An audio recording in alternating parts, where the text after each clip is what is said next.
religious, but it's like when religious people will talk about like miracles, like a miracle they experienced in their life. Exactly. And, just the one, huh? And that, yeah, they'll be like, there's this, I've witnessed a miracle. Then they say the miracle, and it's the most mundane shit. Like, that's a miracle whip, bro. bitch. That's not a miracle, man. Don't bring that shit over here on Christmas. Weak ass shit. Get out of here. Yeah, I got the last can of beans, baby. You never believe. Yeah, you'll never believe it. Miracle. Jesus did not sponsor that. All right, we are recording. We are live, and there we go. Thank you very much for watching this episode of The Morning Woods. We're brought to you by Nothing at All. I'm glad the camera was on you for that. I know, right? Thank you very much for watching. This afternoon, we have Kyle Steele in the house. Hello. And behind the camera, we have a special guest, Jeffrey Allen, filling in for our regular producer today. Jeffrey, thank you for being here. Eastside.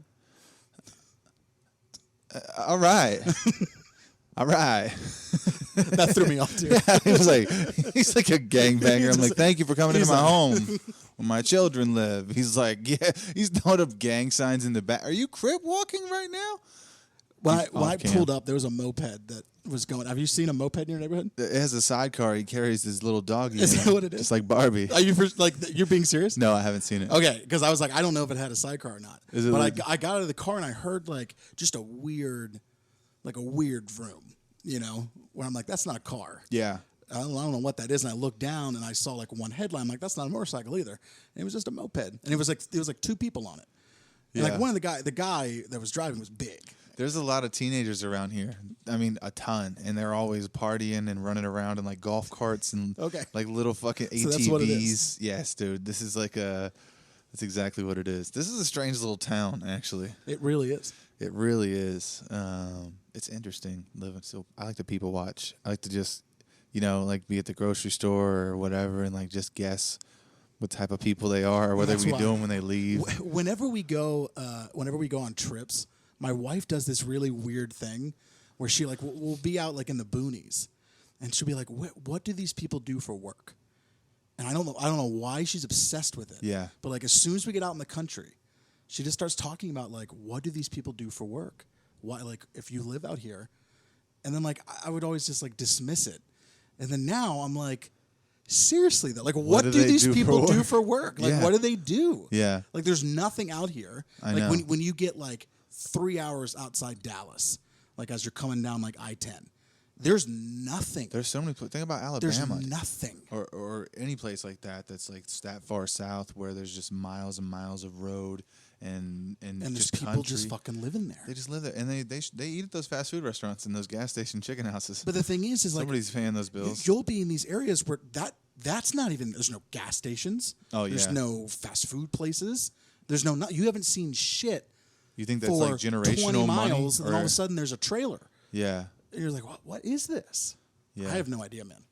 Human But she beings always will does stop that, anywhere. and I guess like I just always dismissed it, and then now I'm like, that's all I think about now. Whenever I go into rural areas, I'm like, what do these people do? It makes me think of Lois and Clark. Like along the way, people stopped. Yeah. A lot of different states, a lot of different places were born because people were just fucking lazy. They're just like, I'm People done traveling. suck. Yeah, they were like, this is it for me. Not sure if there is an ocean or not, but you guys write back. You guys figure it out. And let me know. Send us a bird, a postcard, something like. And that's why like Wyoming and like all that. It sucks. Like there's just nothing out there because no one wanted to be there in the first. That was just they didn't feel like walking anymore. And that was it. That's how Wyoming came. That's the story of Wyoming. Yeah, they were like, fuck that. It's hot. If you were traveling through Wyoming in the middle of the desert and you have never seen terrain like that, you're from England, right? You're a settler or whatever. Who? I don't know. I don't know the exact I don't know when those states timeline. were. I'm pretty sure they were like, They had just got here. No, I don't think so. I'm pretty sure that like Wyoming. Yeah. Was founded in like 1920. I'm pretty sure. I'm almost positive. And I don't think that's an old state, man. Ohio was 1803, and we're pretty close. Oh man, we're pretty close. That's to only the states 100 years. Yeah. 100 years. 100 years previous to Wyoming. Oh, okay. 120. I thought you were talking about to now. No, it's a lot more than that, my friend. To now, how many is that? It's 219. 219 years ish. Man, What do you think the Indians were doing back then before we fucking showed up? Living? Just having a good time. Just look, Because it's good to live here. not having smallpox? Without the whites, it must have been great. I'm sure it was. Yeah. Yeah. We're fucking... And we just came in and just said, fuck your couch. Yeah, Yeah. literally. Yeah. That's crazy, dude. Yeah, people get really mad at Christopher Columbus, but I don't know. Somebody had to pay him. Like no one ever gets mad at the guy Yeah. who's like sending him over Yeah. here. Like, nah, fuck that. Put Like, his who's name that, on it. Who's that French bitch? He's You know what I the mean? Or first- Spanish bitch. I don't know where Yeah. he's from. He's Are you like, defending Christopher Columbus? no, right I'm now? just saying he's one of the first big scapegoats. Think about That's it. right. The He same is. way as the president or anybody else now. He's or the head of a corporation. You know that one guy. You know that dude had a boss. They'll bring these guys in like right before it's about to crash, and they're Yeah. like, "Listen, man, we want you to be the face of the company. We're gonna get this big salary to pay for the rest of the year." They're like, "Great, sounds good, Jim. When do I start?" They're Listen, like, "There's this a is press the conference plot. in the morning, Jim." This is the plot of Get Hard. I don't know if you've seen Get Hard. Yeah. With Kevin Hart and Will Ferrell. It's a great movie. That's the plot. Yeah. The play. He's the fall guy. Exactly. He's brought in to be the face, and then they try to pin everything on him. Real talk. So what I'm saying is, Will Ferrell is Christopher Columbus. There it is. Will there Ferrell it is is. Christopher Yeah. Columbus. Oh my That's- God, that's this the is connection. This is a common There it narrative. is. Yeah, this is. It's factual. That's all I can So say. that's the pull quote. It's No context. just Will Ferrell is Christopher Columbus. This is the thumbnail quote. Yeah, Will Ferrell is Christopher but don't give any context. Just cut out the beginning of that and the end of that. That's And so just funny. keep that. Oh man. Yeah. Groundbreaking stuff with Kyle Steele, everyone. Yeah. I'm gonna give that to Johnny. I think you could. Cause I think what's more groundbreaking is the idea that the middle of the country, because you are absolutely correct. The middle of the country was absolutely founded by people who said "fuck it." Yeah. I don't feel like going any further west. I know. Because they didn't know where it was going to end. They didn't know where the ocean was relative to where they were. They had no idea. Their They ancestors literally probably just got- still don't give a fuck out there. That shit could have gone on for 3,000 more miles for all they were concerned. They got to a point in the middle of the country there where they said, I'm done. No winters. And nobody talks about that. Yeah. Nobody talks about that. I said no winters, but I've never been out west. But There's tons of winters in Wyoming. okay. I was gonna say Yeah. I don't know. Oh, well, So not where are there? It's one per, but So is that just like coastal towns where it's like I'm asking you geography questions all of a sudden? Like you're an expert meteorologist. I'm real dumb, so this is not going to go well. He has glasses. We don't want to put too much on our new producer either. Like, hey It's man, more can you just pull up the globe? just further south. Yeah. Wyoming is kind of in line with Ohio. I don't know why I'm stuck in Wyoming. Wyoming is like because it doesn't feel real to me. Like Yeah. Wyoming doesn't feel. That's your dream. It's like North vacation. Dakota. Like, have you ever met someone that actually lives in North Dakota? No. No. Is it even a real place? That's what I'm saying. Is this the Truman Show? I feel like It could be. there's a very and then think about the things that There's got to be tourism there. Think about the things that are in like the Dakota, like Wells Fargo. Yeah. is based out of the Dakotas. If you only need one way to know that the Dakotas don't exist, is that it's where Wells Fargo is based out of. Which one of the it's Dakotas? a shell. I think it's south. Do you think Wells Fargo is the reason they split the Dakotas in the first place? It's very. I don't see why not. I think it's very possible. Also, I follow and I think I posted something the other day, but I follow like conspiracy theory logic, which is where if you can't disprove what you're saying, yes, then it's true. that's what I'm saying. I'm about It's, to you drop don't some have knowledge to on you prove. right You don't now. have to prove anything. Yeah. You just have to get to a point where I can no longer disprove what's being said. Therefore, it just becomes real, Factual. or it becomes true. During this conversation, and for anyone else listening, is everything okay? I just wanted to say, so that means Will Ferrell is in fact Christopher Columbus. That's right. And if we're thinking about those people that lived in the middle of the country and just said "fuck it," Yeah. think about the people who lived in the middle of Dakota before they made the line. Like, how many families' lives were on the line that day? Quite literally. I mean, literally. Yeah. This is groundbreaking. I mean, we're discovering things here that no other podcast has ever discovered, guys. Meanwhile, there's like a really easy, just common knowledge thing of like when the Dakotas were split. Like it was a really easy, simple They're gonna tear down Dakota statue. the line. In fact, like We the don't want to line. bring them back to relevance. the Dakota line is like follows a river. You know what I mean? It's like it's gonna be like a real easy like explanation. It's always there. Just There's like no real line. Yeah. They just got lazy. They were like, "What do you want to call it?" I don't know. We're North or south of bro. Dakota. Like, I don't know. Yeah. Yeah. Yeah, it's literally going to be something that easy. Now I'm interested. Don't look it up though. I don't want to know. Me too. I don't want to know the reason. Yeah. You can look it up if you want, but don't tell me. I don't want to know. I'd rather just live with this reality. This is the new reality Yeah. at this point. What do you think about reality, Kyle? I don't want to split the matrix right now. Okay, yeah, sure. But is this a simulation, or is this which it could also be a simulation, but more along the lines of like a science experiment? Like is there some alien god or science like doctor in a lab somewhere? There's a whole slew of things. Right, I was gonna say. So There's like 50 possibilities on what you just said. Okay, so Yeah. let's just go. Sit down. If we go right or left, I'll go just down go yes or no. Whichever rabbit hole you like. Yeah. Okay. Do you like the idea more of like we are a biological experiment in a lab that's at a much smaller scale than our actual God Master Creator thing? Okay. Or Or. is this a video game? And in fact, if it is a video game, what about all the people who were living in this time who like spit in a jar or like took a bunch of cell phone videos or lots of hours and hours of footage, like people like us? There's logs and logs of these people, so it's easy to go back and play them in a video game. Like, is this that, or is it a biological experiment? So I'm picking between the two. Correct? Right, and neither one of them are right. They're just fun ideas. Whichever one. I have no fucking I'd idea. say like the video game is probably more of a fun concept, and it would go more in line with the idea of the advancement of technology is what separates civilizations. Yeah. So as technology advances, generations move into, you have like a paradigm shift into whatever that new thing is. And then you have like going back to ancient civilizations where they had this kind of fantastic technology, stuff that we can't even comprehend how they understood. Right. Because it disappeared. Right at some point, we don't really know why, and then it kind of went back down, and then boom, now we have this technological shift. I would say the video game goes more in line with reality, like true reality, right? But I'm leaning more towards the biological experiment. I'm leaning more toward like if you imagine all of the planets that contain life. Exactly, petri dishes. Yeah, are petri dishes. And that there are different experiments going on those different life-having planets. And I like to think of it like Rat Race, where you just have like all these super wealthy alien families that are just betting on which, and they don't experience time the same way. Exactly. Like our Earth's lifespan is happening in an hour, and how they're viewing it. Yes. And they're all just betting on which one of these different petri dishes will like blow itself up first, right? And who will blow itself up last? My mind's eye is overstimulated right now Yeah. with the things that you're saying. Yeah. I just please keep. It feels good, right? It feels amazing. It feels good. Right? I'm there right now. Yeah, I feel yeah, like yeah. I'm in Bebop Cowboy. There are things that we like don't talk about that is super fascinating to me, of like what our brain is capable of. Yeah. Like if you like.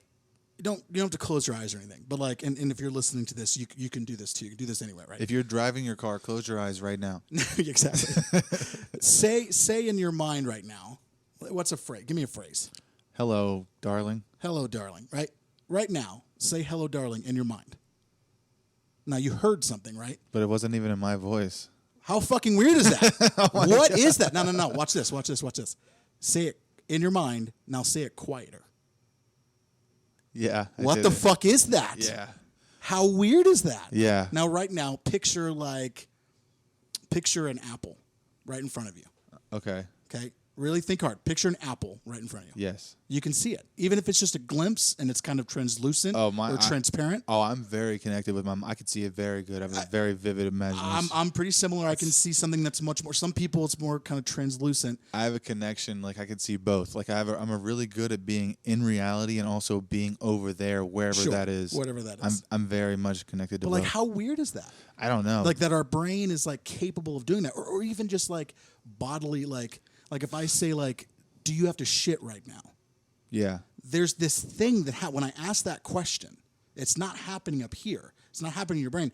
You're doing something where you're sending like a signal down to your asshole Yeah. to determine if you have to shit or not.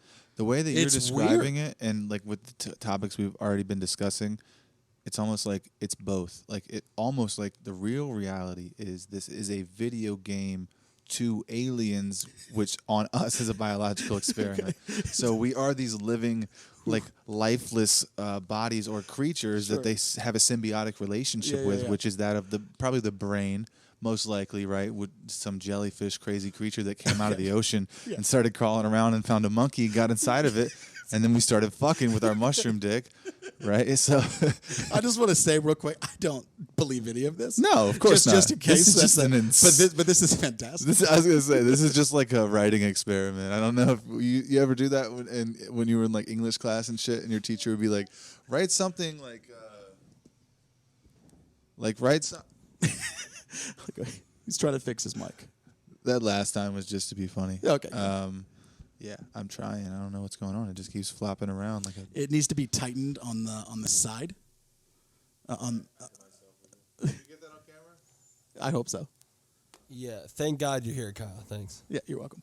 It's right there on the side that where that little no on the side of the clip, on the side of the clip. None of that's a clip. Okay. On the side of the mic clip. Yeah, see where there's like a little thing where you could stick like a screwdriver on the other side? Yeah. On the other side? Oh, closer to you? Here? Yeah. There's one on either side. Okay, that needs to be tightened. That's what's causing the slippage. I definitely hit myself in the fucking As mouth you're trying to unplug it. with the mic. I just want to say the aliens are so disappointed in you right now. They are, man. I hope so. You know what? Fuck the aliens. What's up with the government now saying like, yo, that shit, it happened. We're just gonna go ahead and tell you that it happened. Are you talking about UFOs? UFOs. They just came out and said again, it. and like nobody's talking about it. Nobody gives a fuck. It's because we all knew. It was There's- like it's just one of those like Yes. yeah, we all knew that. Yeah, it's the same thing with like weed. It's like when you were smoking it when you were younger, it's almost like you were like, eventually this is gonna be fine. Like Yeah. or with alcohol. Like You're it never felt taboo. It never did. It always felt like we were just Like you already knew you connected weren't with it. supposed to be doing it, especially when you were younger, because of parents and whatever else. But like it never felt taboo. Like when I would see people, crushing up pills or whatever, like that felt taboo. Like I was like, oh, that shouldn't be happening. Right. But like smoking weed, like it never felt taboo to me. It always just seemed super normal, and like the smell and everything. It's probably because we did it for 10,000 years in these same bodies with the same DNA, so it's used to all of it. Yeah. And we're connected in. Not only are we connected with these plants, like plants like that make alcohol, which is just like fruit and barley and wheat, and we consume that ever since we've been doing agriculture, obviously on a massive scale. We've all been consuming it for a long time, along with mushrooms and marijuana and tobacco. And it's like we're so connected with all these plants in a deep level. Yeah. And not only do they connect us with the ground and the earth, but they connect us with each other because they're like conversational, and they're like some are taboo and some are not, and they're all taboo, and they all have different levels and complexities within themselves that bring us together. I think it's powerful. I think it's a powerful thing. You're in the fucking clouds right now. I'm loving it, dude. Loving it. I'm feeling it. good. Yeah, I feel it. This is good. This is magical. Just shake your shoulders a little bit. There you go. You get that. You feel that? I did. Yeah. It feels good. So Kyle, have you experimented with psychedelics, and if so, for how long? I have. Yeah. I don't do anything now. I haven't done anything in coming up on 11 years. Literally That's anything. awesome, bro. I mean, I drink alcohol and I smoke a vape. Yeah. Just nicotine vape. I actually quit the nicotine. And I that's just do THC. Yeah. I just figured like once I got off of hard shit, because I was on really heavy stuff. Yeah. There's actually an article. I got interviewed for the Top Producer magazine, and they did an article on my real estate. I was a rising star, whatever that means. And they did like a write up on me. I actually talked about like my past. And where can people find this? It's in a magazine. I don't know if I can get probably in like waiting rooms at doctors' places and shit. It's not online or anything. I think it's online too. I'm not sure. But it's called Top Producer magazine. I was actually in it 2 months in a row because I'm a veteran, and I was in the October issue, and then she just like already was like, "Oh, you're a veteran too. Like, why don't you just do next month's too?" That's great. Like with a group of people. So I got like in two back to back.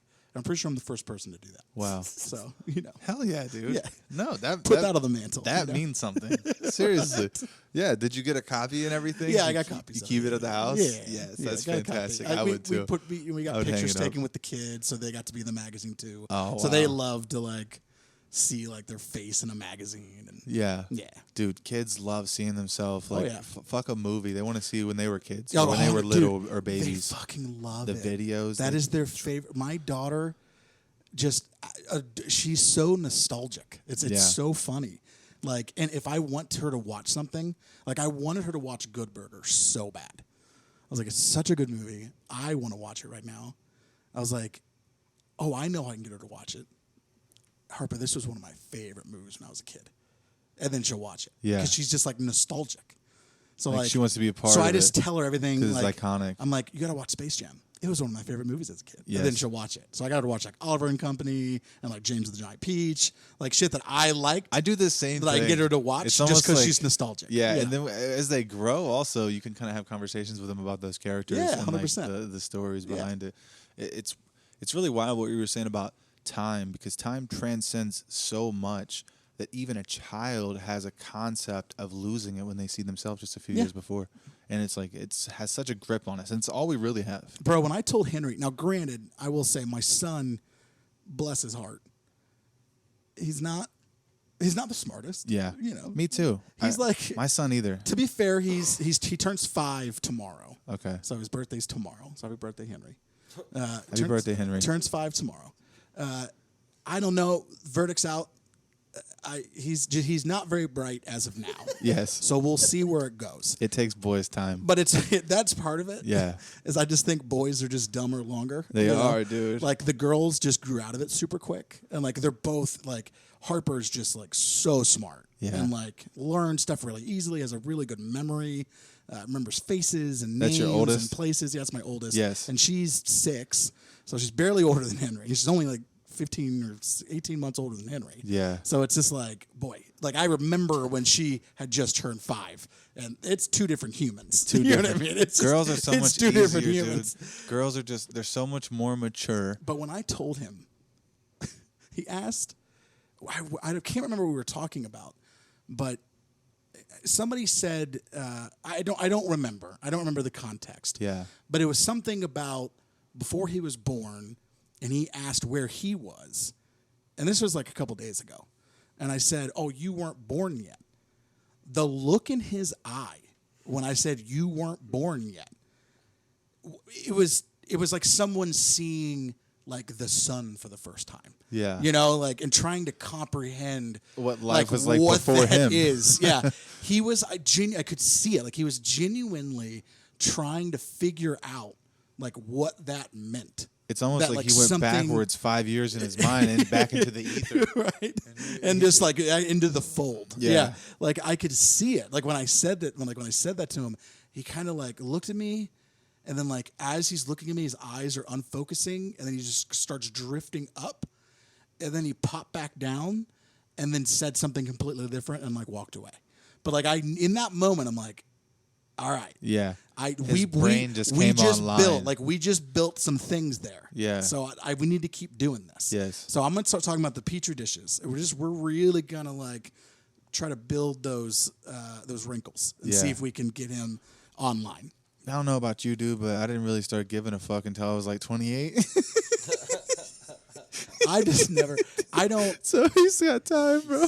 My wife is extremely smart. Yeah. I mean, very, very book smart. She has a master's degree. Got a master's degree when she was young, too. I mean, she's a brilliant human. I'm not very smart. I'm well spoken. I read a lot, and I always have. I've just always enjoyed it. I was really terrible in school, but like I've always just enjoyed reading and writing. You know, like that medium has always spoke to me. Yeah. And I listen to a lot of music and whatever else. I'm just like an artsy person. So like, I think people think I'm a lot smarter than I am. And then I feel like I let people down, because then like they get around me more and they realize like, oh, like he's real dumb. Yeah. But like it's just not what they expected, and like I just let them down. And I'm like I almost want to like tell people up front, like, hey, by the way, like I'm stupid. I'm really fucking dumb. I just want to we need to have a baseline understanding of like how this is going to go. Yeah. And if you're going to be in my life, love it, by the way. But if you're going to be in my life, you need to understand this going in. Yeah. I'm well spoken. I know that I have a good vocabulary. It's literally because I read. That's it. And you don't have to be very smart to read. Right. You just have to enjoy it. You like to retain the information. Yeah, and that's it. You're an information whore. That's all knowledge is. Yes. I mean, when people would walk into an open house, like I remember a very like specific story where someone had walked in and they looked up at the ceiling and they said, "Oh, that's a beautiful wainscoting." And I never heard the term wainscoting before. I'm a realtor. Yeah. I'd never heard the term wainscoting. I had no idea what it was. I don't know what it is either. And I So you have looked to up explain it to and I me looked and up what the they're people pointing listening. at. It's basically like this trim that goes down from like the normal trim that goes like along, like you don't have any trim. Okay. But you know, trim that goes along that kind of connects the wall to the ceiling. Yes. Right? And sometimes the trim is like ornate. Okay. And then sometimes it kind of goes down a little bit or it goes onto the ceiling a little bit. I guess that's like wainscoting. Okay. Right? So I'd never heard the term before. But they pointed out it was an expensive house. And the next person that walks in, I swear to God, next person that walks in, I'm sure I'm in the house, I go, look at that beautiful wainscoting. Oh, my God. Because here's the thing. That's literally all knowledge is. Exactly. Whether you heard it 60 seconds ago or you heard it 60 years ago, the other person doesn't know. The fact that you could use it contextually that quick is a sign of fluid intelligence. He pointed it out. Yeah. He said, that's a beautiful way, and he pointed at it. Yes. So I was like, okay, yeah, sure. Now I'm going to lock that in. Yeah. You know what I mean? That's powerful. Or just you go through houses and you know, the first time you learn that like a flue on a water heater is supposed to go up because the gas can't travel down because it's lighter than air. So it has to the pipe has to point up. So if it doesn't point up, you get carbon monoxide poison, right? Because it'll build up because it goes down, it can't go out. So literally, you just walk through house and you go and you just walk over and you go, oh, let me check the pipe on the water heater real quick. It has to go up because if it's not going up, and you just explain that thing that was explained to you on a showing 2 showings ago, Yeah. they think you're the smartest fucking person in the world. And you're like, dude, I just heard this 2 days ago. What's crazy is I'm like 32 and I just heard it 2 days. You know what I mean? Like, yeah, the person that told you didn't think that like They were you were teaching. gonna, you taught one of the people coming through, and Yeah. then they taught their kid who Correct. taught the neighbor. Yeah, Like, they didn't realize because here's the thing: if you tell me something and I don't know, you will have no clue. Yeah. You'll never know. Yeah, I will look at you straight in the fucking face and lie. You'd be like, "Oh yeah, absolutely, Yeah. 100%." Man. That's It's light. great. I mean, yeah, it's light. It's lighter than air. I was So, yeah, it just has to about go to up. tell you Yeah, that. you know what I mean? Isn't that crazy? Just in case you didn't know. Right. You know what I mean? Right. So yeah, of course, that's a beautiful wainscoting. You kidding me? Bruce Wayne scouting, bro. I just would love to hear someone listening to this right now going, it's not pronounced wainscoting. Oh, It's pronounced like one scathing. And I'm like, oh, shit. I don't know if any of my That guy listeners have misled me. wainscoting. Probably not. You guys email me pictures of your It's wainscoting. a little highbrow. Yeah. Yeah, it's a little highbrow for your audience. Not here, not yet. We're building. Yeah, we're doing okay. I really do appreciate when people listen to these though. Like, what is that? How did that feel to you? Like, because I know you had a very successful podcast network. Like, how did it feel knowing that many people were like paying attention to like the stuff that you said, and that like it mattered, and that you actually entertained people, and it was you were making a difference like in the podcast world. I think it was cool. I mean, you know, I got to do the MMA podcast in particular. I mean, I did a couple shows on the network at any given point, but toward the end, I was just doing the one. And I was just doing the one because I really enjoyed it. Yeah. You know, I got together with one of my best friends, and we talked MMA, and we were unfiltered, which was kind of the whole gimmick. It was called the Not Safe for Work MMA show. The whole gimmick was that it was not safe for work. We got to say Yeah. whatever the fuck we wanted, and You're talking shit. yeah, just whatever we want to say. We can fight or bash. We can do it because it doesn't matter, and we're not taking it serious. Yeah. We're just having fun.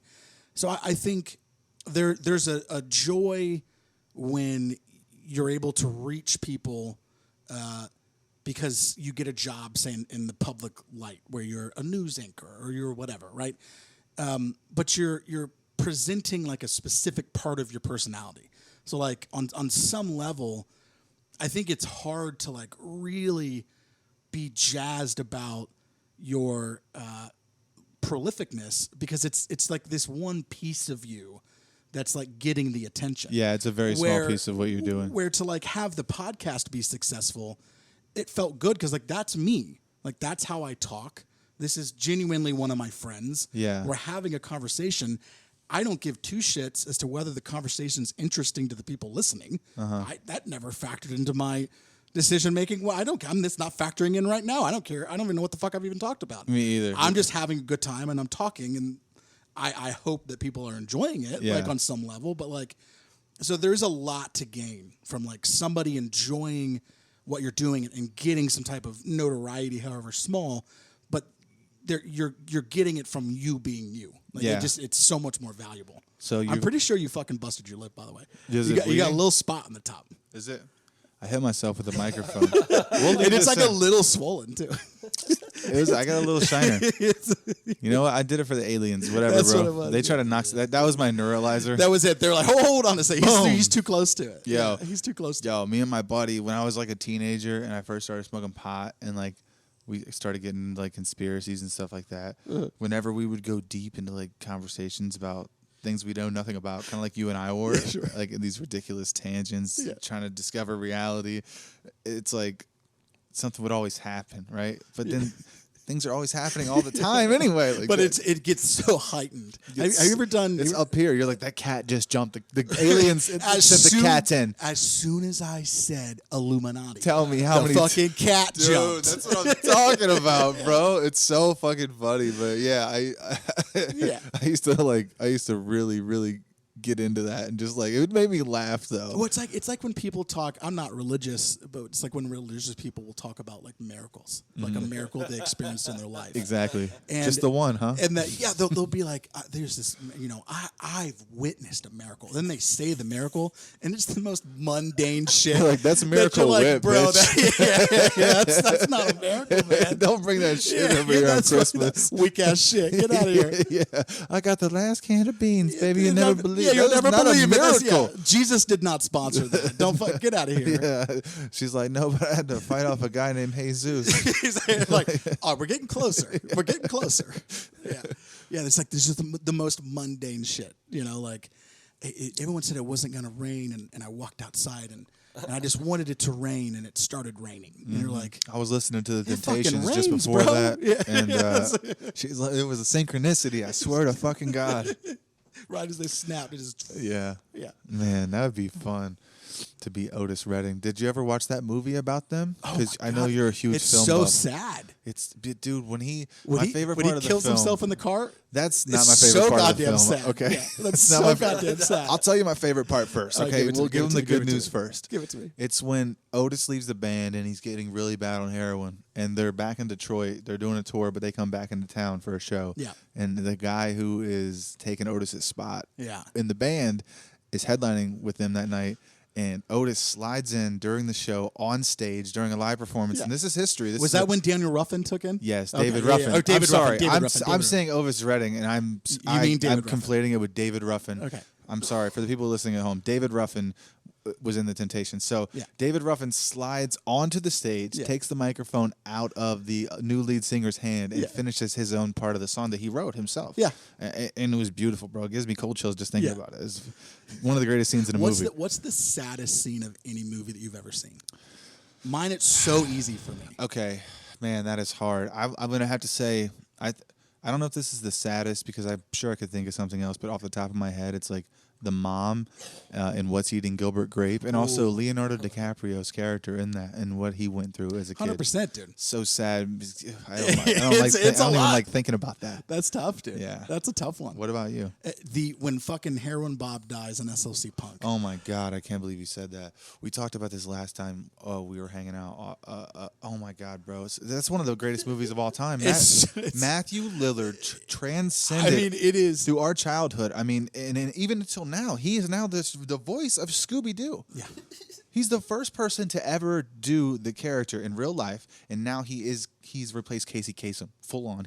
Matthew Lillard is Shaggy. Zoinks. I mean, that movie, like, so many people haven't seen it. And I'm like, it's so integral to like who I am as a person. Me too, dude. Like without SLC Punk, like I don't know. You have kids. I do. It's hard to think back to when you didn't have kids, because what you do is your brain, I think it's just this genetic protection thing. It is. You shut all that shit off. It like puts the kids there. You start paying like, your taxes and shit immediately. You buy a family car. That's what it is. Things change. You're an adult. You're an adult doing adult shit. You do. But like but when you, I don't know if you do this, but like you'll think back to like a high school memory. Yeah. And you almost like put your kids there. Yeah. You know, like it's hard to imagine like life before they, because everything you've done since the moment they were born has basically been around them. It's revolved around them. It almost scares Not me. all dads, but like but it good does. dads. It yeah. does. Yeah, if you're in their lives. Yeah. But it almost scares me when I think back to times before them, and even like you said, when I bring them up in the same thought. Excuse me. Because like I don't want them to live through that same stuff. Like I work really hard so they don't have to. You know, it's like it's a powerful thing to be able to change the, you know, or at least attempt to change the generation and make it stronger. Like that's all of our job as a parent, like, right? But it's like, yes, but it's like hard to imagine. That was a deep thing. I'm gonna go not deep. I didn't. But like, I don't know. Just no. that's where I You're went. right. No, Yeah, you're yeah. right though. But it's like for me, it's like when I think back on memories of like when I was 19 or 20, which a lot of those memories aren't great. Yeah. But there's some good memories in there too. But when I look back, it's like it's hard to, like I almost picture my kids as being alive at that time when they weren't, clearly. I know exactly what you mean because Yeah. there's no life before. It's them. weird, yeah. It's like it's a weird thing that your brain does. I think I think it's just a biological Mothers especially thing that's built in to they just can't protect. forget. Yeah. Yeah. Certain noises you hear, like if you hear another kid cry Just and you're hits you. out, you ever do that? Or hear your kid's name when it's another kid, but your kids aren't around. You ever do that? And like it makes you think like, oh, where the fuck is my kid? By the way, I better call him or something. Do you know in a lot of horror movies, without even noticing it, a lot of the jump scare noises is actually the sound of a baby crying. Oh my god, I did It's not know just that. tuned up or tuned down or like lengthened, because that is like the most biological, terrifying sound that hits you to your Wow. core when you're watching something scary and all of a sudden a baby cries. That's an ASMR secret right there. Yeah, it's like it hits you on this deep, impactful level. Or what is that called? Foley. With the people who do the movie, the sounds for the movie. Is that what it's called? Yeah, Foley. Foley? Yep. I like that. I was gonna do that in college. I want to hear. I want to like live in a world where, like in horror movies, they don't just like play a piano or they don't just like take a sound of a baby crying and do that. It's somebody doing the voice Yeah. of like a screaming baby, but like high res or low res, like depending on what the scene is. Yeah, I think that would be fun, dude. Like, I think I watched a whole like little video. I don't know if I watched it. Or like where people walking in snow and they're like walking in snow that's like in a fucking kids swimming pool. Yeah, or just and like they're like stepping sand on sticks or and they're whatever. like yeah. None of it's actually real. Like they use like aluminum foil to make thunder. Exactly, Just yeah. like you would in A like lot of a that big now. theater, like a musical or something. Yeah. In that way, they do it live like that too, and just record it. Yeah, 100%. Yeah. But it's hard to imagine that with the kids. It's the same thing with like SLC Punk, which I know it's ridiculous because it's a movie, but it's like it's so integral. Like I watched that movie when I was like 14. Yeah. And it's just like same thing. There's a book called God's Debris that I read like right at that same time. That it's like those two things are just so like integral to who I am as a human that like I can't imagine like who I would be if those things never existed. Like if you took those things out, like in what's that fucking movie Yesterday where the Beatles don't exist? Yeah. It's like if you took those two things out of my life, like I don't know Because what the fuck I'd be doing. do you think that was because that's when you were coming of age? When you Yeah, I mean, I think a lot of our really important things that are just like integral to who we are or at a certain age kind of point? take place in that like It's almost the same way that like they say that like tribally people go out when they're like 13 years old Yeah. and they let those kids like take mushrooms or whatever the fuck Yeah. and go on a spiritual journey and fast. It's the same. because it's thing. just you hit this Probably thing, have to do that. Yeah, you like hit this thing where and I don't know why. I don't know why it's that age. I don't know. I don't know. Like I don't know I think what it's it is with the puberty and it's a culture, lot of hormones, and whatever else. Yeah, you like just something the become a brain's going man. through. Yeah. But it's like there's just every coming of age tale that we know, all the kids are pretty much that same age. Yeah, like they're all exactly. like my favorite one is like Rule of the Bone, where it's just like, it's like a 14, 15-year-old kid. You know, that's like so many things that are uber important to me now exist in that time period. So I don't know. Yeah. But it's like why, I don't know why it's that movie and like why it's that book. And the Empire Records is another one. It's like, I don't know why it's those. I don't know. For me, I think like SLC Punk, obviously a huge part of my childhood, dude. And probably an integral part of me too. I also feel like for whatever reason the band Shinedown and also weed in itself. It was the band, for me it was the band Sting. Staring down the barrel of a 45 and just smoking a fucking aluminum pipe bowl while my mom was like gone out of town. We have the Coke can that's crushed, Yes, and like dude. fold up on the sides, and you cut a carb in it, and then you're like, you have to "Do poke the holes in it. Dude, we were doing gravity Dude, we would bonks cut and shit. if we had like that just real swag, like shake, like from the bottom, and you would do the can. Yeah. When you get the holes a little too big, we would like Oh, and literally. you get all the shit in your mouth we and had you a flow through it. I can't remember what we called that, but there was a term for it back then. You Just shit in your mouth, I shit in guess. your I don't know. mouth, yeah. But we would take that. We had a window up in the attic that we would cut pieces out of the screen, and that's what we would do. We would just lay this screen down. Oh my God, that's so filled with chemicals, bro. They, No, here's the thing. they spray shit all Bro, over that, bro. Bro.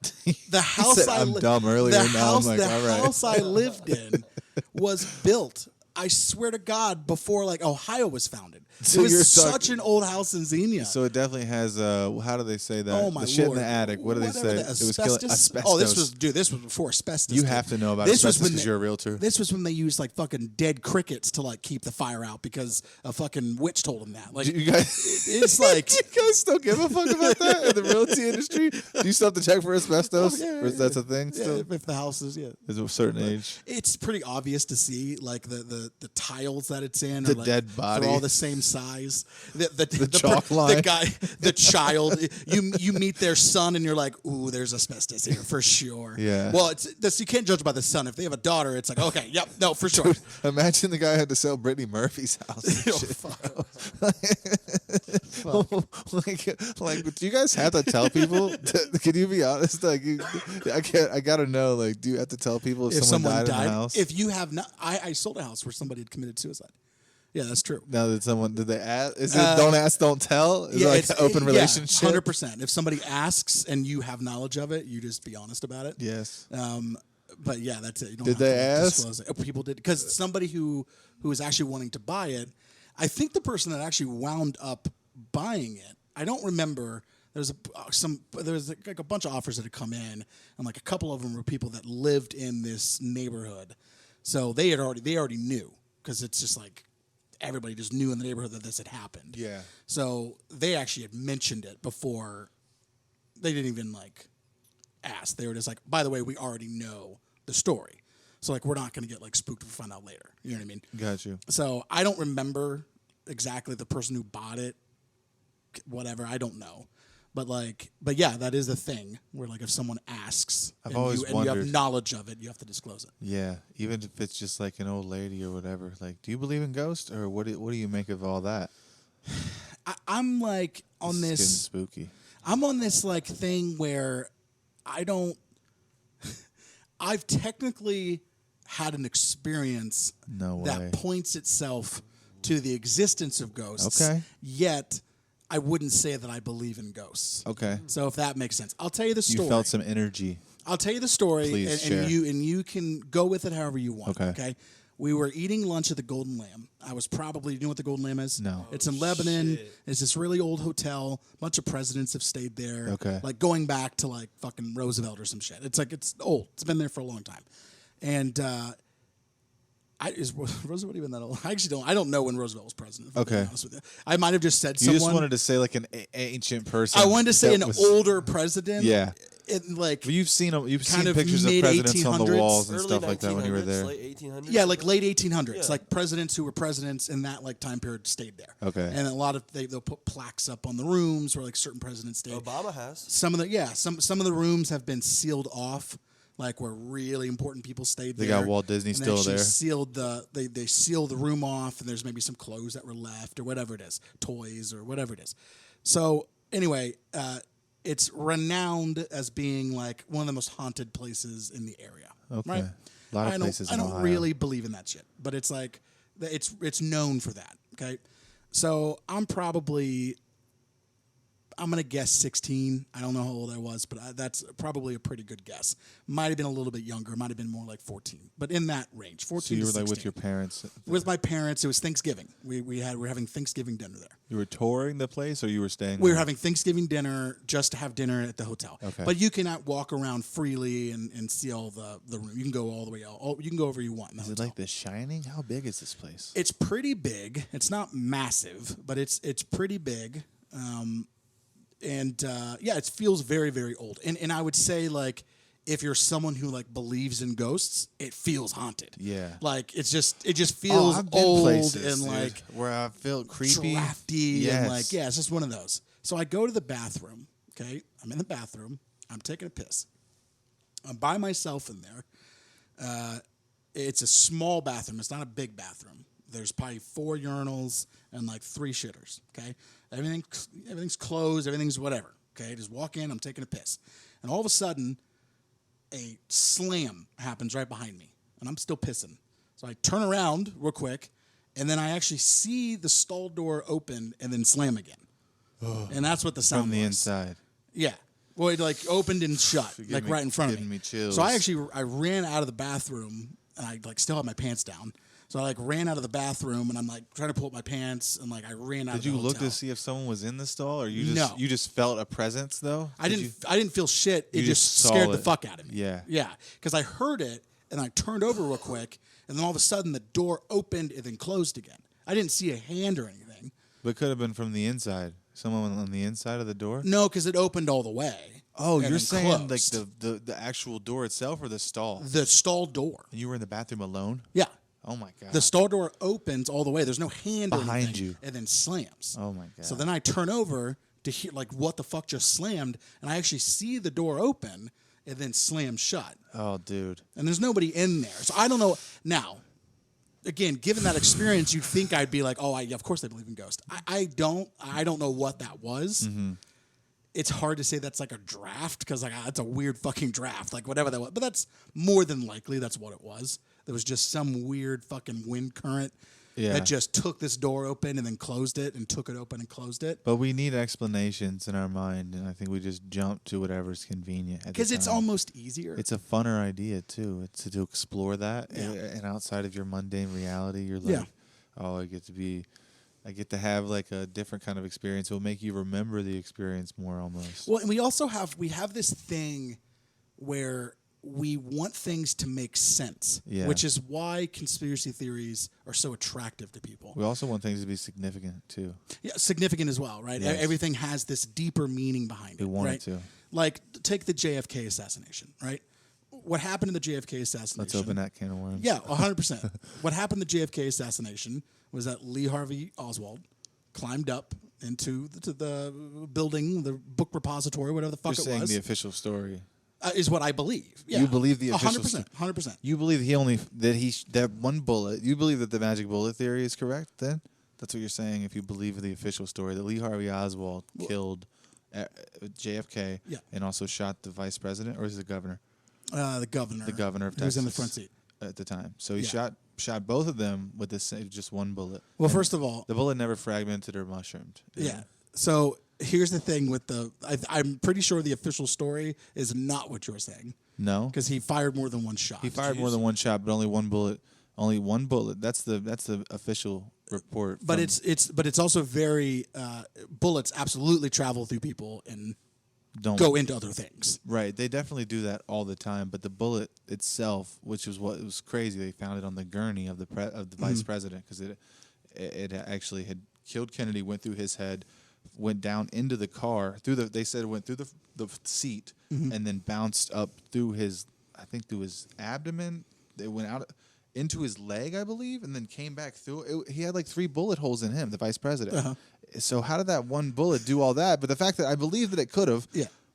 depending on the bullet and how it was made and everything, but the fact that there was no mushrooming. I've shot a firearm. Yeah. Have you ever shot guns? Yeah, I was in the army. You were in the army, so you're very familiar with arms. Obviously, bullets mushroom. Like they break, they shatter. Have you ever seen a bullet be whole and intact like that? Well, I mean the I could maybe pull a picture of it up. I don't know. yeah the piece of the bullet that would be going in, like that typically doesn't change. You know, the end piece. That piece never doesn't. Not never, but like that piece of it, like Okay. could still be intact. We're just gonna Google it. It just depends on like what it's in. But I also don't know about this. I would like to see this magic bullet thing because I don't know because it also says theory. This is, well, it is a theory because this is what the Warren report said. Let's see here, the magic bullet, the concept of magic bullet, hypodermic needle theory.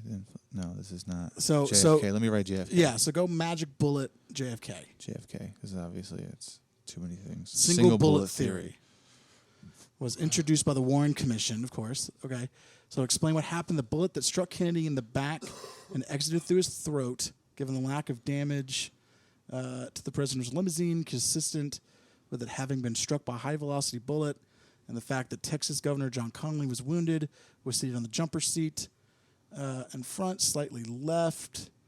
Okay, the single bullet described in the theory. So there's the bullet, which is very high caliber. It's a high caliber, but look, Yeah. there's no. I mean, to me, So keep going though. it Keep just going. seems interesting that there's no markings on Generally the bullet. credited- There's no scratches. It's caused all the wounds to the governor and the non-fatal wounds to the president. So I guess it's the bullet that went through his throat Which is not the headshot. was not the So the headshot. president was shot twice. Correct. Okay. It still just doesn't make a lot of sense to me that this is the only bullet that was recovered fully intact. That's what threw me off. And then Maybe so- just because it went through a soft part. went through the soft part of him, but And it then- also, I think, it bounced around inside of the governor. So Which if it I don't know. bounced around inside of him. I wonder how. I don't know if it's going to tell us how many times he was shot, or the theory says the 3-centimeter long copper jacketed lead core bullet from a 6.5 52 millimeter. Pastor Kennedy's neck to Governor Connally's chest, went through his wrist and embedded itself in his thigh. So basically, it lost all the velocity once it went through the chest and then just kind of went down.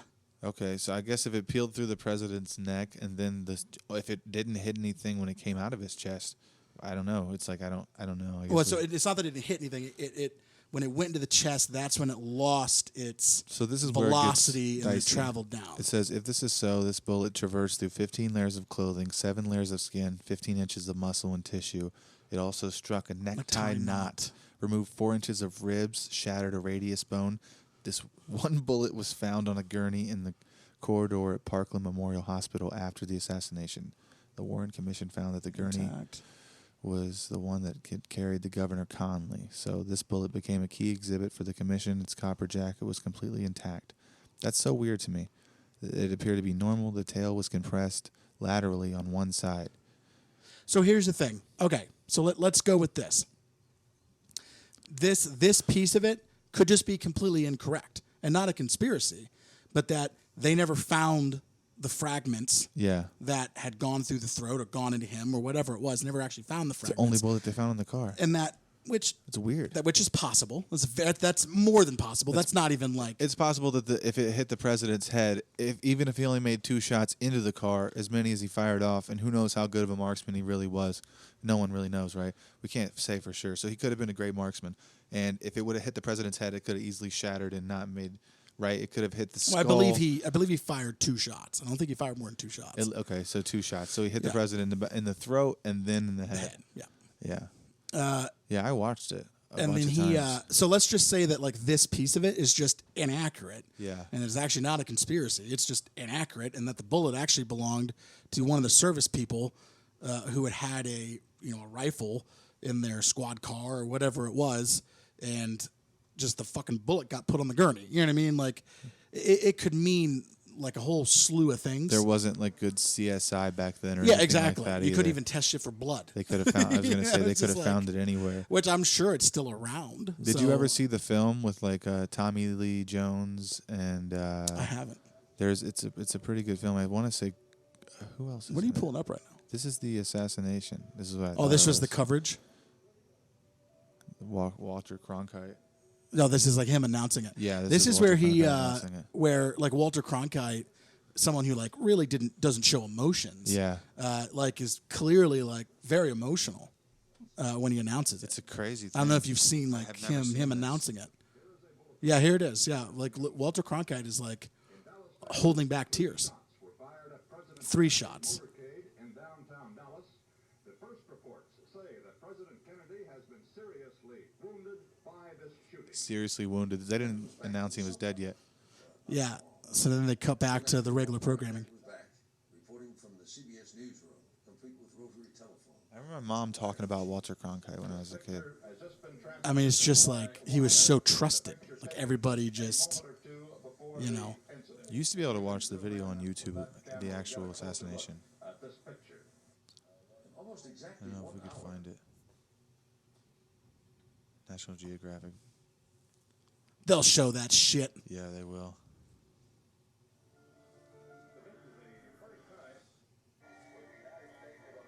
This is the good stuff. Right. All right, skip to the headshot. Skip to the Okay, here we go. Viewer discretion advised. So, this is about it. Is it not going to show Oh, it? they just cut that shit off. Yeah, they cut it off. See, because he gets hit and then it pops him to the side. Yeah, and he lays on top of Jackie. And then he gets hit again as she's like climbing out. Dude, Yeah. the conspiracies crazy. go so deep on this that people actually say that there were guns on the back of the car. I mean, these people, they also say that if you watch the entire video that you'll see the guy his in the main, grassy knoll, or not the guy on the grassy knoll, but you'll see his main security guard. What do they call them? Secret serviceman. Uh-huh. He steps back from the car about 4 feet right before the shots are fired. Which is, if you start thinking about it and picking it apart, you can make it. But you again, can make that's, yourself think anything. But yeah, that's the cat jumping down right as you say Illuminati. Exactly. You know, it's like if you assign meaning to every aspect of something that's happening in real time. Correct. It's really easy to nitpick. It's like fouls in football. Like when you watch something at fucking, 1 frame a second, yeah, he held. Yeah. But like that's not how anybody watched it. Like everybody watched it in real time. And you don't see it. Yeah. The refs aren't like trying to fuck a specific team over. They didn't see it because it happened so quickly. Right, you and they're know? watching so many different plays and aspects Exactly. of what's going on. But It's if hard you to catch want everything. to assign meaning, then it's really easy. Yeah. You can do this. You can take anything that has ever happened ever and turn it into a conspiracy theory. Are there It's any not conspiracies hard. that you do believe in that are true? Like the You'd have to hit me with stuff because I don't know. what's that? I was just saying TV. Oh yeah, I got to put it back on the logo. Thank you, sir. Yes, sir. Thank you, Jeffrey. On it. This guy's a good grip. Good job, Jamie. I almost forgot you were there, JJ. How long have we been rolling? What does it say? You're at 56:51. I feel like I could talk to Kyle forever. Yeah, We've I been on know. for an hour? Yes. That's wild. Flew You by. guys got so fucking deep. Dude, we were having Wormhole fun. after wormhole. I smoked a little bit of weed right before this, and we. I don't even smoke. so Yeah, you don't even. This is Kyle my was in normal the room. existence. No, I feel like he got a little bit of a contact buzz. That's what it is. We started talking about aliens. I was like, I want you to choose whether we live in a goddamn experiment or a video game. But listen, I answered the fucking question. Dude, it You was know? powerful. Somehow I was like, it's actually both. I was like, you're wrong. And then it went into both. I asked you an opinionated question and told you were wrong. I'm a piece of shit. Not even just an opinion question, but where I had to choose between 2 specific things, and then you told me I was wrong by then combining the things I was supposed to pick between. I was like, That doesn't make any chess sense. move. Checkmate. Checkmate, bitch. Fuck, dude. I don't know how we got to Kennedy. It's because I was starting to talk about like Conspiracy but just theory. assigning meaning, and I think we want to assign meaning to things. We also like. You ever heard of the term like the banality of evil? You ever heard that like phrase before? No, not before just now. Okay, so all that is like banal or banality is just like mundane. Right? Okay. So it's like the banality of evil. It's just like how mundane evil really is. It's just a normal part of Just life. this idea that like the things that are the most evil, the people that are just the most evil, it's happening in your neighbor's house. Like with someone who's going to work every day. Yeah. And then they're coming home and they're doing things that you could just never imagine. And it's just this banality of evil. This just like the mundane situation in which evil exists, right? So it's hard to imagine that this guy, this Lee Harvey Oswald, who just had a bone to pick with Kennedy, could climb up and go into a building and basically shake up the entire existence of the world with 3 bullets. You know, it's hard to like fathom that. So instead of just accepting that on its face and going, yeah, that's the banality of evil. That's how easy it is to shake up everything. Just having that one thing. A kid walks into a school and shoots up 20 people. You know, just like that's how quickly things can change, and that's just the banality of existence. Yeah. One day you're walking around, the next day your fucking heart explodes. So I feel like there's no conspiracy about it. It's just that's what happens. Like that's how easy and how quickly things change. So people they take that. They don't want to accept that. And reality. instead of accepting the banality of it, they go, oh well, clearly it means something more. Yeah. Right. Clearly the FBI did it because they had issues with the mob and they were trying to hold the mob off and doing this and then Russia. So then they just then it turns into this thing. And here's the thing: you have one thing, the assassination of JFK, right? How many conspiracy theories are there just around that? A ton. Fucking 60? What about 9/11? I mean, how many different things are there for 9/11? Dude, it's crazy. There's so many of them. Lizard people. I mean, this is the thing. So it's like, which one is real at that point? When you start, know? a lot of it, this is what they'll tell you too. Like, it's a psyop. They're like, some of these are real, and the ones that are like so outlandish and ridiculous are just so people won't listen to us. And it's like, it just keeps going and going. What do they call it? A slippery slope or a fallacy. It's just like the story just continues to get crazier and crazier, and you just ride this fucking roller coaster. But the thing is some people do believe those crazy shit. You know, I think it's entertaining. It's not being introduced by some shadow government to try to make the less craziness seem more crazy. Yeah. Like, you're crazy already. Like, no one needs to make you more crazy. You're already just completely negating the amount of people, like the earth being flat. The amount of people. That's when I got out, bro. I was that like, would have fuck to this. Just think of the amount of people that have to be in on this. Every single person who's ever worked for NASA, every single astronaut. Joe Rogan destroyed it's just like, Eddie Bravo for an hour on this, and it just like one day I watched it and I was just and like, not just in America, Jesus in Christ. the world. Yeah, every scientist, in the goddamn world Yeah. would have to. Every telescope has to be fake. Like every rocket, every fucking satellite, like it all has to be fake. It's almost like Christopher Columbus was a conspiracy too, because he thought the Earth was flat, dog. He was the first conspiracy theorist to ever come over here. That's what's really going on. Will Ferrel. Will Ferrel is Christopher Columbus. It all comes back to Will Ferrell. Don't you ever forget it. Will Ferrell is Jim Carrey also, just like the rest of us. Yeah. Jim Carrey is everybody, and we all are Jim Carrey. Dude, I love his fucking actor arc.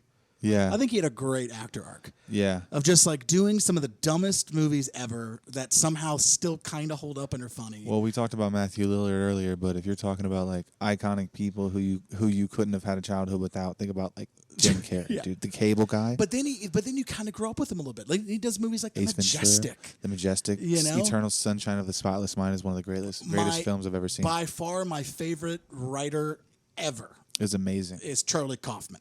Who wrote Eternal Sunshine of the Spotless Mind, wrote Adaptation. There's a new movie on Netflix he wrote called I'm Thinking of Ending Things, which is just batshit crazy. He wrote Being John Malkovich. Yeah, that's he's a great just film also. He's such a meta, like crazy fucking guy. It's wonderful. When's the last time you've seen a movie like that be made, bro? No, he's in a league of his own. It was like all of his movies are. You know as you're watching it, like, oh, this is Charlie Kaufman. Like he writes Adaptation, right, which has Nicolas Cage in it. It's one of his best. I think it's his best movie. Nicolas Cage plays 2 parts. He plays Charlie Kaufman, and then he plays Charlie Kaufman's twin brother. Which, by the way, Charlie Kaufman in real life does not have a twin brother. So Charlie Kaufman, the story around how Adaptation was written was that he was supposed to write an adaptation of a book called, I can't remember. Might have been like The Black Orchid or might have been The Orchid. I can't remember what the book was called. But he was supposed to write an adaptation of this. So what he ended up doing is writing an adaptation of someone writing an adaptation of that book, but a fictionalized version of it. So he writes again, just in a very Charlie Kaufman-esque way. Just like John Malkovich. Just where you completely flips the thing on its head. go into somebody else's brain, and I mean that's So that's his adaptation of the movie. Yeah. And then in the movie, he's also writing the movie that you're watching, essentially, and trying to pitch it to the people who sold the rights, and they don't want to do that kind of movie. So it ends up following their story, and it's if you haven't seen adaptation, watch it. I don't know it's that I so have. fucking good. You would remember it. If I you love Nicolas Cage though. I've always been a big fan of his. He's ridiculous. His recent work is I just watched Pig. terrible. And I was shocked at how good that movie actually was. Is it? It's not what I expected. If you look at the Is that the plot one where of he that doesn't have movie- any lines at all? No. That's Wally's Wonderworld, Where or he's the whatever it was. murderous psychopath. It looks insane. That one, or who he's being chased down, really. But He's being chased yeah, down? Oh. by the animatronic. So he's not actually like a bad guy in it. I don't think Just so. make it look really gory in the trailer. I didn't yeah, but it's because he's trying to like.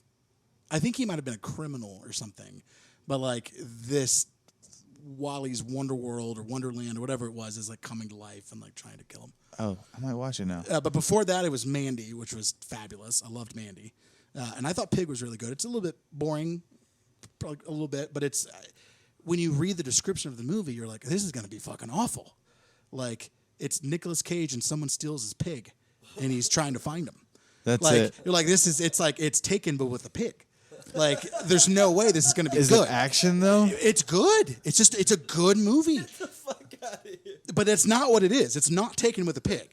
The description of the movie, that's what it is. That's hilarious. And you're like, this is going to be terrible. Can't wait to watch it. And then you watch the movie and you're like, oh shit, that was actually like a good, thoughtful, Charlie Kaufman well wrote done movie. this? No, God. No. Okay. Hold on a second. Calm down, guy. Calm down, guy. Don't get too excited here. But adaptation. I was like, we're gonna go You full gotta watch circle. that movie. You got to watch that movie. I will check that out. And I'm thinking of ending things on Netflix. I'm thinking of anything. That's his new So good. piece. And who was in that? One more time. The guy who he was in Breaking Bad as the one that's like taking over for Jesse. He was also in Game Night. He plays the cop in Game Night. I don't think I've seen either one of those. Oh, Game Night's so good. That's a really funny one, man. I haven't With seen Jason Game Night. Bateman. And Jason Bateman's awesome. It's so good. That's a really funny movie. Yeah. But he plays the cop. And you haven't seen Breaking Bad? Some of it. It's the guy. He's the kid-ish that's a part of the white supremacist gang, and he's kind of taking over for Jesse. I didn't go that far. Yeah, it's that actor, and he's really good. Yeah. He's a really good actor. I should do that. I should just like binge the fucking. But it's like I've for watched me- so many shows and movies. It's crazy. Dude, for me, I feel like when it's like really popping, there's something about it that makes me not want to watch it because it's like, and it's not that like You're just being a hipster, man. I don't. Is that what that is? 100%. I'm like, dude, fuck I that. think fuck I- that wave, When bro. people Piece of shit. when I'll catch people it in are like 6 that, months. I just like always like, and I'm not saying this. It's to passive you. aggressive. It's I'm not- really I'm what not- it I'm not is. saying this to you. Please say it though. I just deserve like, it. Whenever I see that, like when people were like bragging about like that they've never watched Game of Thrones, I have never seen Game and of it's like, Thrones. but like, do you brag about it? Like, I've never. Do you have it as I like a don't badge bring of it up. honor? No, but I want to watch it. I wish I had the time. But do you have? But you don't wear it as like a badge of honor. no, Like I as want to the watch all these show- iconic shows so that I can relate to people because I don't know humans. I don't know how to talk to humans. I don't know. As the show was like in its prime, people were like bragging that they don't watch it, and it's not that they didn't have the time to watch it. It's just because it was popular, so they didn't want to watch it. Oh no, I'm And somewhere like, in between. And I'm like, so like, just think about what you're doing. Yeah. Like you're bragging that you are intentionally missing out on watching probably the greatest show ever written up to this point.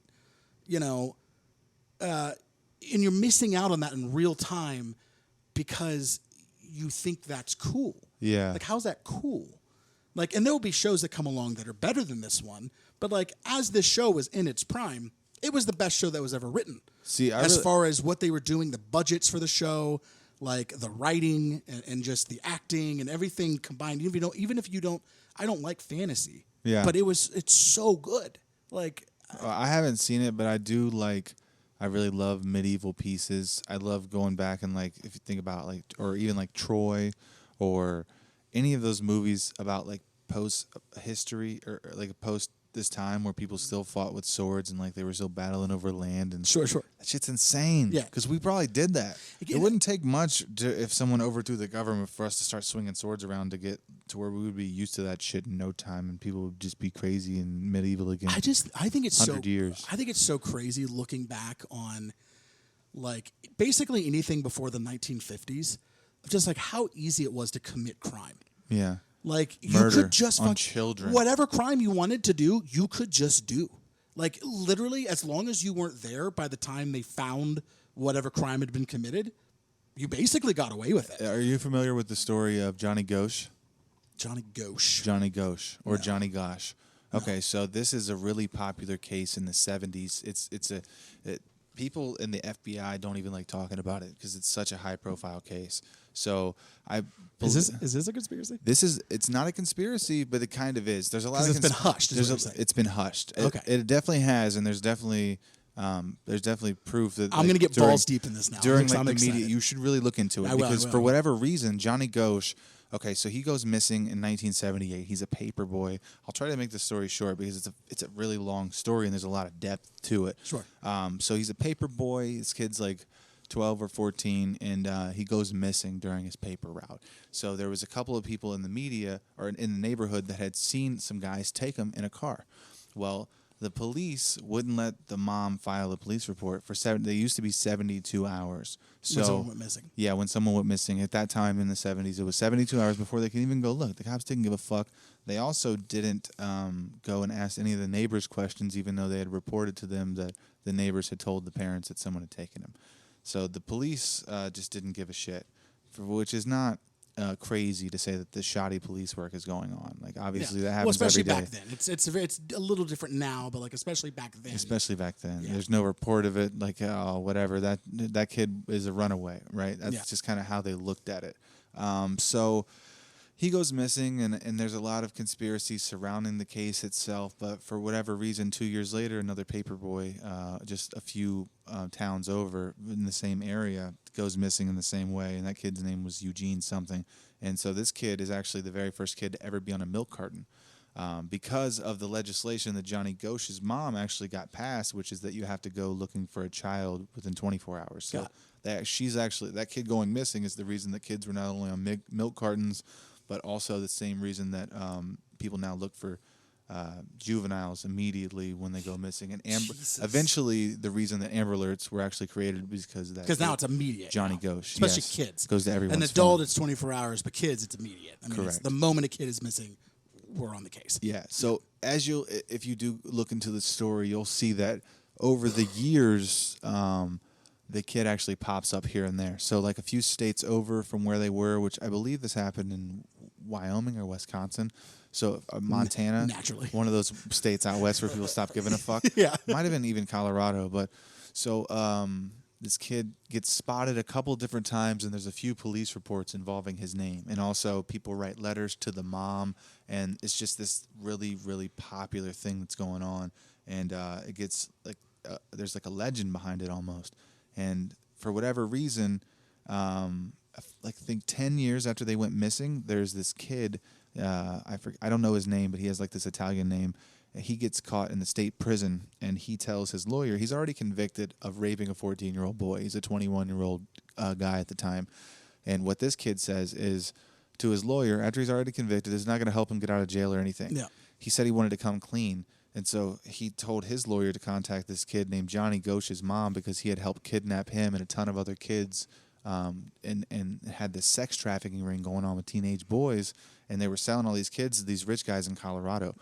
So the mom actually goes and sees the kid in prison and everything, and he tells her this long, crazy story about all this shit that was going on. And the mom really, most of the story is because the mom for 20 years never really stopped fighting to try to find out what happened to her kid, and she just kept digging and digging, and all these files on report are a lot of anecdotal evidence and reports that she had made herself over the years.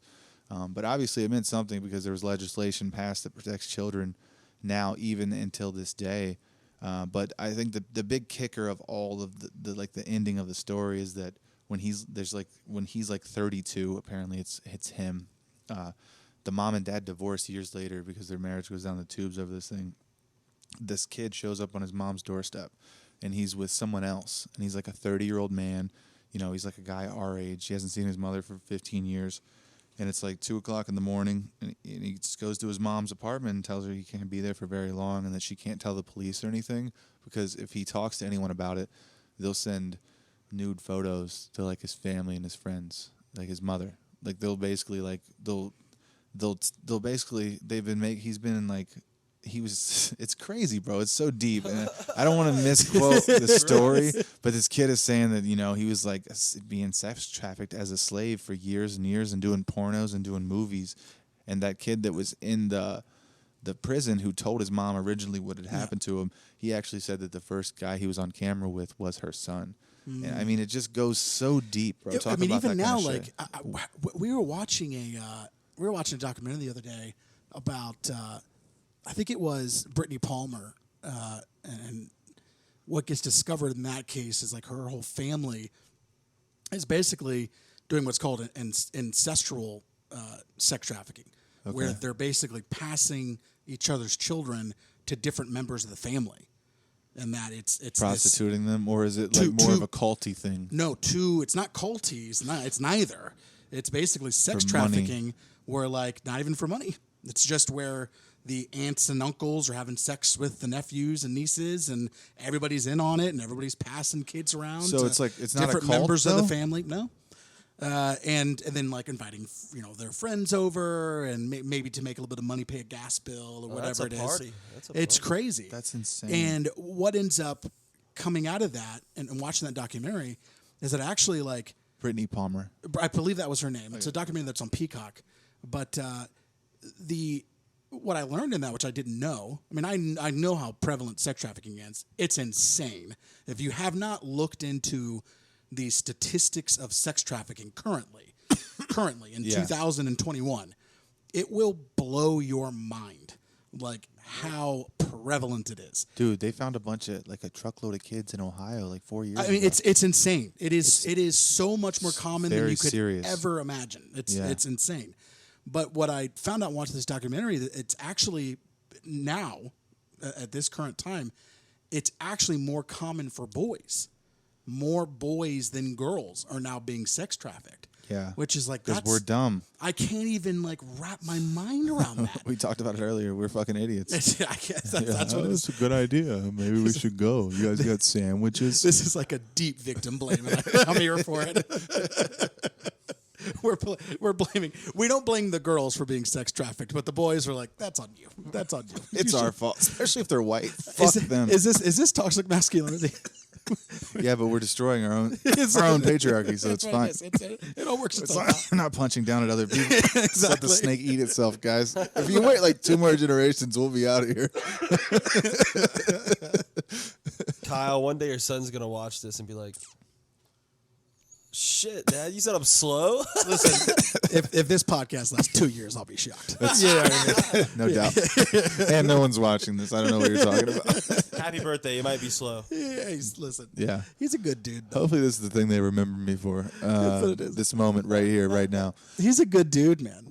I love that little guy. He's very sweet, and then he just does these things that are like he's like the legitimate like when you talk about like a Sour Patch Kid. Yes. Where he just does like these really sweet things where like he'll come over and I'll give him a chip. Like he'll be like, "I want a chip." I'm like, "I'll give you one chip. Leave me alone." And I'll give him one chip, and then he'll break it in half and give it to like his sister. We're like, that's so fucking sweet. Yeah. Like I said I was only giving you one chip, and you knew you're only getting one chip, and you still sacrificed it so that way your little sister could have some. And then like, he pushes that's her down so the sweet. stairs. Yeah. And then he slaps her in the back of the face 2 seconds later because she looked at him weird. You know, it's just like, what the fuck, She guy? hurt my feelings. Like, Yeah. My son's the same way. I don't know. I don't get it. He's 4. He'll be 5. They all do it to each other, though, man. We have 3 of them, and they just like. We do too. Oh, they run the house. It's awful, dude. They are. How old's your oldest? So my oldest is 7, and like you were saying earlier, she's very bright. She's the showrunner. Yeah. This is her house, honestly. Sure. And then the little one is like, she's like my girl's. How's your youngest? My son is 4, he'll be 5, and then my middle daughter's 6, and my oldest will be 8 in January. Okay, yeah. Two girls and a boy. I'm You're right there. Pretty much right there. Yeah, I yeah. got a 7, a 5, and a 2. Yeah, I'm so thankful that I have 2 girls because honestly, Yeah, they're same, the greatest thing that same. ever happened to me. 100%. My son, he's a spitting image of me, and that scares me because he may be a criminal. And It's just like, no, the criminal for sure. She's the smartest, but like she's me. yeah, You know, Harper's me. Just again, is that your oldest? my oldest? Yeah, Yeah. she's very very smart, but like we have the same mannerisms. She's just uber manipulative, but like in a way it's not mean. You know, like Yeah. she's manipulative in the way like everyone manipulates everybody all the time. That's what we do. That's how humans communicate. Well, they say smart kids lie earlier. Yeah, and they're all fucking little liars. Yep. But yeah, all of them. Yep. But it's like we all manipulate. It's just how we interact with one another. It just depends on what the intentions of the manipulation are. You know, if I'm manipulating you in order to steal something from you, then that's bad manipulation. If I'm manipulating you because I want you to see the value in something versus focusing on the negative, Yeah. it depends on what that thing is. But like for me selling houses, you know, I don't want you to worry about the color of the paint. So I'm going to manipulate you to get you to focus on the structure, Yeah. or to get you to focus on whatever else. It's the same thing with stand-up comedy or doing a magic trick or whatever else. Yeah. It's just sleight of hand. It's sleight of hand, right? Not all manipulation is bad. Yeah. And I think people need to get that out of their minds, that manipulation is happening It's a all the necessary time. thing. You have to embrace it. You have to understand how to use it, because if you don't, you're not going to make it anywhere in life. You have to understand how to manipulate a room, how to manipulate people that you're with to get them to see what you're trying to get them to see. Again, you just have to, it has to come from the right place. Yeah. But anyway, she is very good at that, and she's very good about doing it in a way that is not mean. But it's just like, you know, she's doing it, and you know why she's doing it, and you can't really get mad at her because she's just doing it because she wants something, you know, and she's giving you a reason to where you can't really argue with it.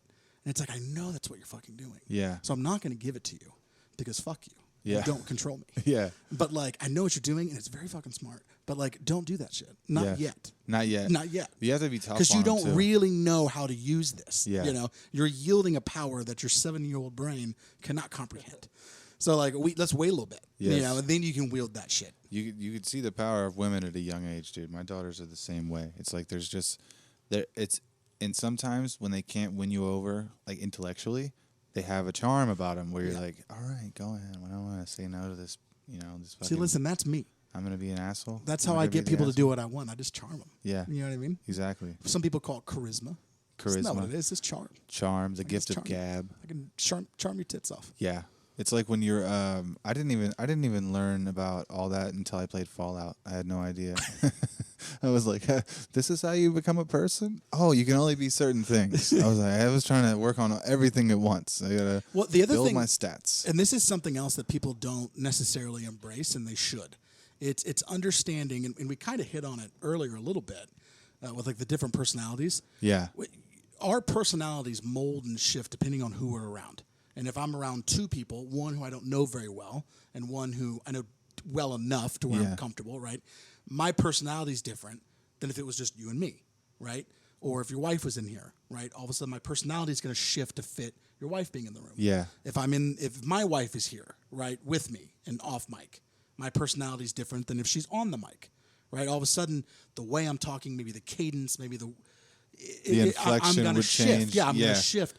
And some Something that happens naturally. yeah, and some not doing it intentionally, Mm-hmm. but there's so much power in knowing yourself, and people do not spend enough time figuring out who the fuck they are so that they can do these things like manipulate rooms, like get a point across to somebody without drilling it into their head with words, by using body language, by using inflection, by using whatever. If you don't know yourself, you can't do any of these things. And if you don't realize that this is how you are with one person, this is how you are with two, this is how you are with three, this is how you are in a room, this is how you are if you're in a comic mindset. This is how you are if you're in a serious mindset.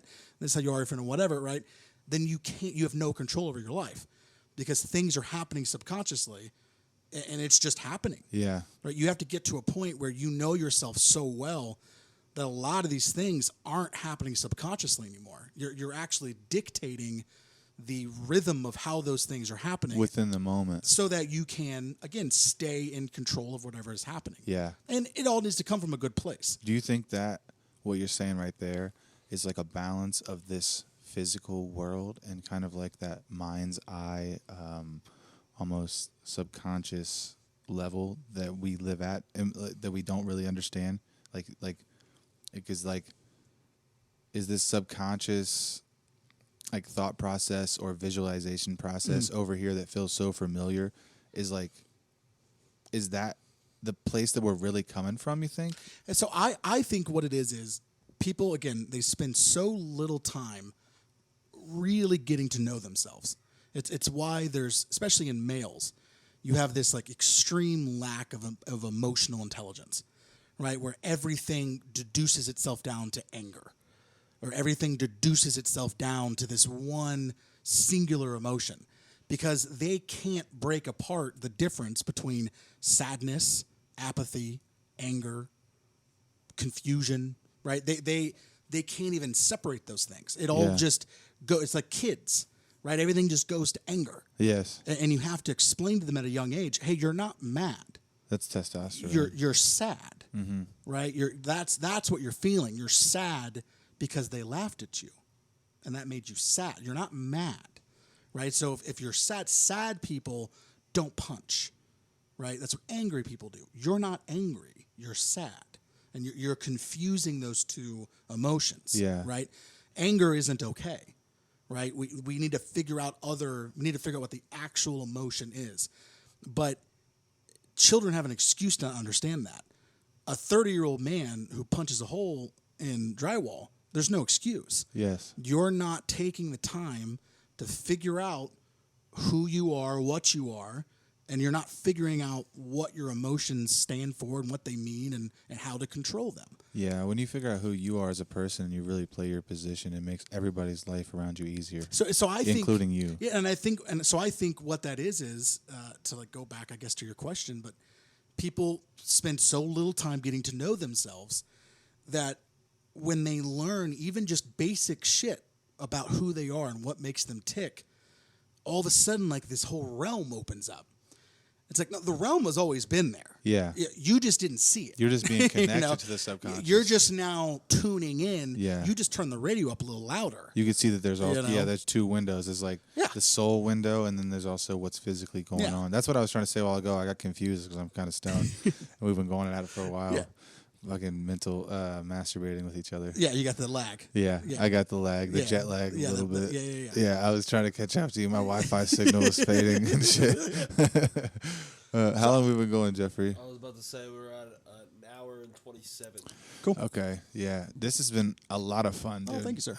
Yeah, hopefully I can come on your show sometime. 100%. And we can cross promote these things. Yeah, 100%. and that'd be so fun, dude. I know the last time I came on your show, I had a really good time. Oh, yeah. And we never got to touch on it at all, but like, you know, one of the big reasons I became a podcaster is because I did your podcast. Oh, thank you, sir. Like 3 years ago, and I was like, yeah, this guy can do it. Yeah, 100%. No, I'm just I kidding. want to be that guy for I'm people. just kidding. Where I'm like, listen, if you see me doing something, and it's hard. It's hard to get that out of your brain. Yeah. Because like I have a real estate team, so when I bring people onto the team, what I used to say, and I don't say it anymore, but like what I used to say with either getting people into real estate or getting people onto my team or recruiting them over to whatever brokerage I was at the time, is I would kind of use that line of just like, listen, if I can do it, I promise you can do it. Yeah. And I had to kind of get away from that because I realized it's because I'm not doing it to like try to be self-loathing or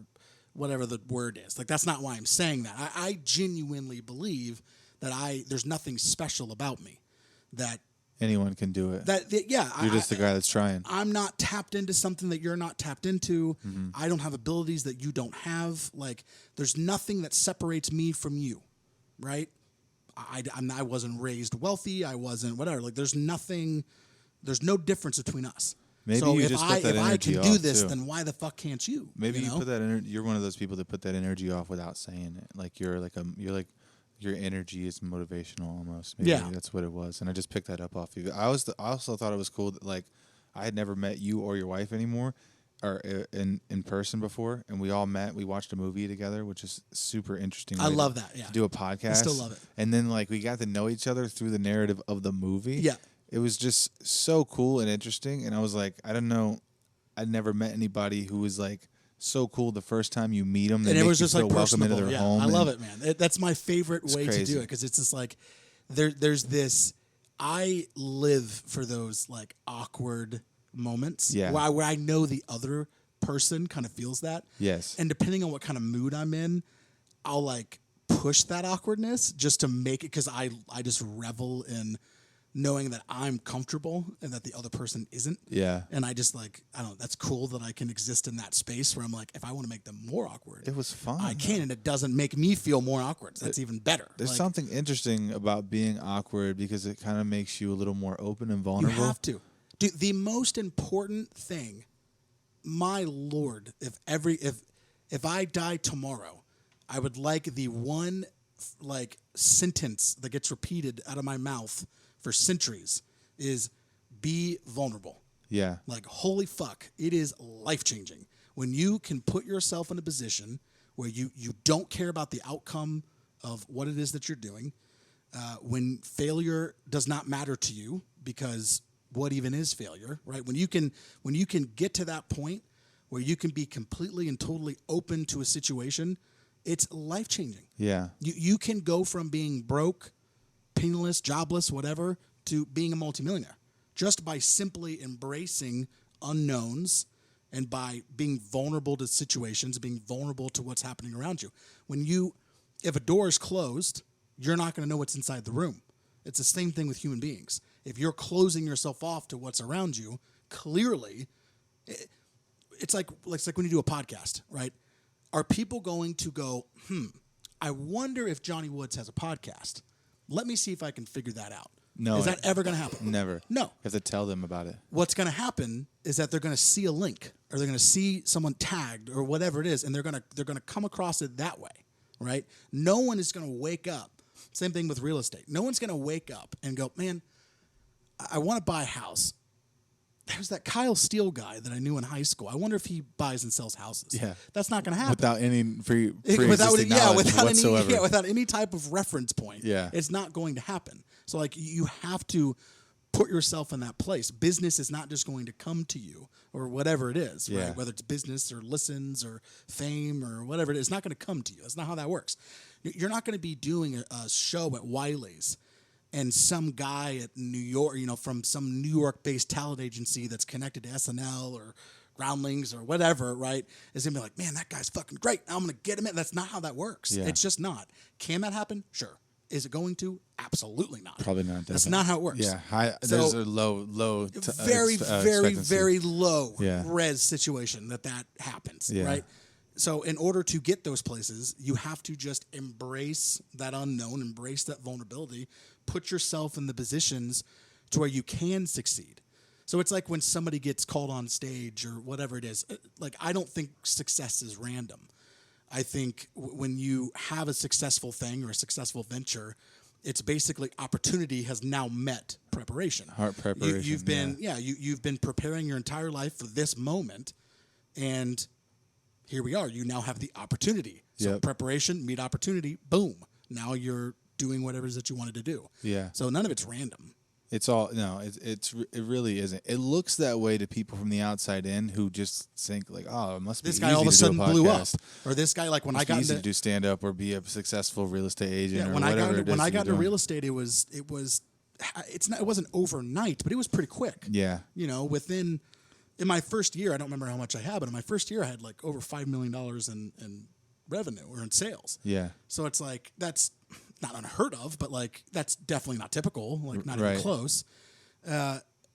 So it's like to the outside world, like when people talk to me like, man, you just like blew up all of a sudden.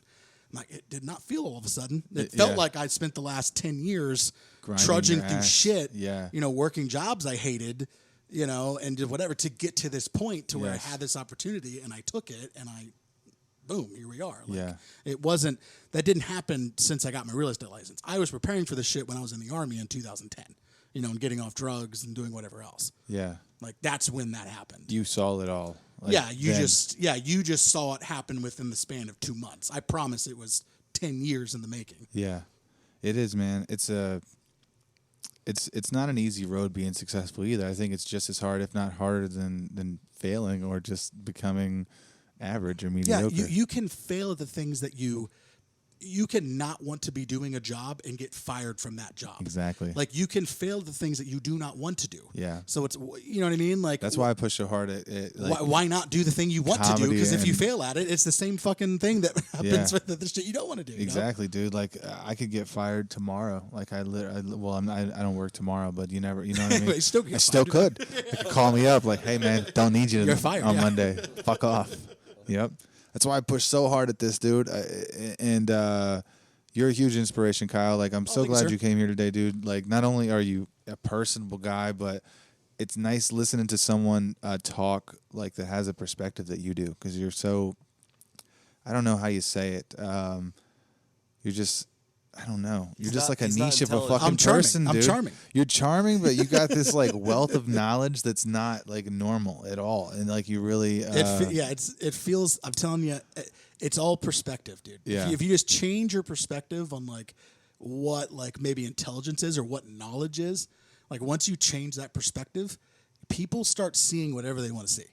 Like people will see me as being intelligent, Yeah. or smart, or knowledgeable, or whatever it is, and it's like it's not that. You're Like, humble about it. But I'm not. It's not. I don't think it's being humble. I think it's just people have a very limited like view of like what like intelligence is. Yeah. And if you just speak well, all of a sudden people think you're super fucking smart. That's true. It's like, dude, have you fucking listened to Killer Mike? Do you remember the word? He doesn't talk too well. He's one of the fucking smartest people alive. Yeah. You know what I mean? Like, Do you remember the movie Idiocracy? Oh yeah, You've seen that? Of course.